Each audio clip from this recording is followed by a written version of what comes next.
পিছফালে কোনে আছে তেতিয়াহ'লে সন্দেহযুক্ত মানুহসকলে আছে আৰু আমি জানো এইকাৰণে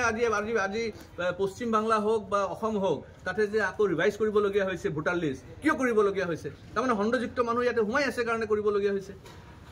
সেইটো পৰিস্থিতি আজি ভাৰতবৰ্ষত যে আমি আকৌ ইলেক্ট্ৰেল ৰোল আমি আকৌ ৰিভাইজ কৰিবলগীয়া হৈছে আকৌ এইকাৰণে যে ইমান সন্দেহযুক্ত মানুহ ইয়াতে সোমাই আছে তাৰ বিবিধ ব্যৱস্থা ল'বৰ কাৰণে আৰু মানুহখিনি সোমাইছে কেতিয়া চব কংগ্ৰেছৰ সময়ত সোমাইছে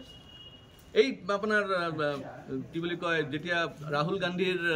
পৰিয়ালৰ মানুহ যেতিয়া প্ৰধানমন্ত্ৰী আছিলে বা আমাৰ গৌৰৱ গগৈৰ পিতা যেতিয়া মুখ্যমন্ত্ৰী আছিল সেই সময়ত এইবিলাক মানুহ সোমাইছে বাংলাদেশী মুছলমানবিলাক সোমাই পেলাই কিছুমান জালি কাগজ দি পেলাই তেওঁলোকে নাগৰিকত্ব পাই গ'ল বুলি কি আমি কি স্বীকাৰ কৰি ল'ম নেকি কেতিয়া আমি একচেপ্ট নকৰোঁ ভাৰতবৰ্ষ এতিয়া ইমান শক্তিশালী ভাৰতবৰ্ষ এতিয়া ট্ৰাম্পৰ লগত চেলেঞ্জ কৰিব পাৰে আমেৰিকাৰ লগত চেলেঞ্জ কৰিব পাৰে সেইকাৰণে এই সৰু এই বাংলাদেশী মুছলমানক আমি মানে একশ্যন লোৱাটো ইমান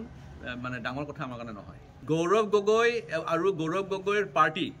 মানে কংগ্ৰেছ পাৰ্টি প্ৰথম কথাটো হ'ল তেওঁলোকে দেশ বিভাজন কৰিছিল হিন্দু মুছলমানৰ ভিত্তিত আৰু হিন্দু মুছলমানৰ ভিত্তিত দেশ বিভাজন কৰাৰ পিছতো